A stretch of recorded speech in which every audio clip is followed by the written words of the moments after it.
Afin de créer, avec la commande sans fil RGB, une lumière continue et sans ombre, nous avons besoin d'un certain nombre d'éléments. Premièrement, les lampes. La lumière RGB signifie, comme son nom l'indique, les 3 couleurs primaires de la lumière, rouge, vert et bleu. La combinaison de ces 3 couleurs donne comme résultat une lumière blanche. Cependant, nous pouvons remarquer que pour notre RGB, nous utilisons aussi une 4e couleur avec une lampe blanche. Cela donne une meilleure lumière et plus informe pour créer le blanc. Outre les lampes, nous avons évidemment besoin d'armatures, de connecteurs et d'une alimentation. Pour certaines applications, vous avez besoin d'un connecteur flexible. Pour assembler les armatures, vous devez monter le connecteur fixe sur l'armature et le verrouiller. Facile grâce au système de verrouillage. De cette manière, vous pouvez placer jusqu'à 400 watts. Si vous souhaitez plus que 400 watts, vous devez utiliser un booster type EA02. Le montage des lampes est très facile. Placez la lampe dans l'armature et verrouillez grâce au système de fermeture. La forme unique de la lampe et l'utilisation d'un connecteur fixe permet un espace minimum entre les lampes. Vous pouvez ainsi créer une ligne de lumière sans ombre. Après avoir placé le dernier connecteur, vous pouvez répéter cette opération pour chaque couleur du système RGB. Ce système est également applicable aux autres produits d'immeubles Philips. Pour une commande RGB correcte, vous devez utiliser 2 contrôleurs. Par contrôleur, on peut brancher jusqu'à 2 lignes.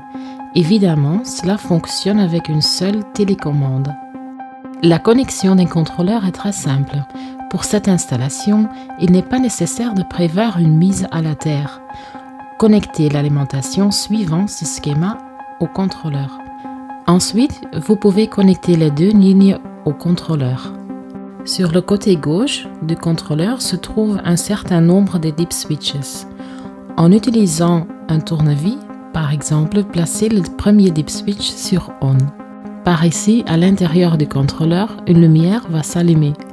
Une fois que la lumière commence à clignoter, cela signifie que le contrôleur a trouvé la télécommande et vous pouvez alors l'attribuer à un numéro.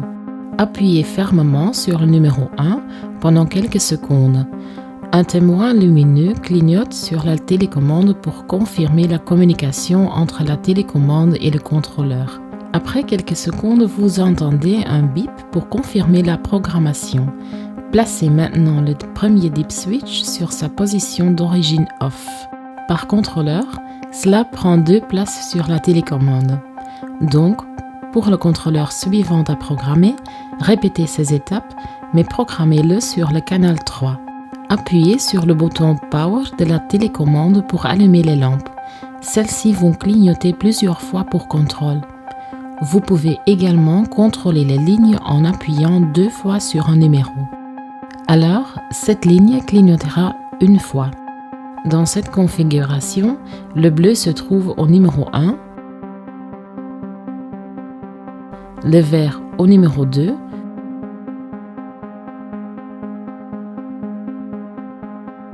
le rouge au numéro 3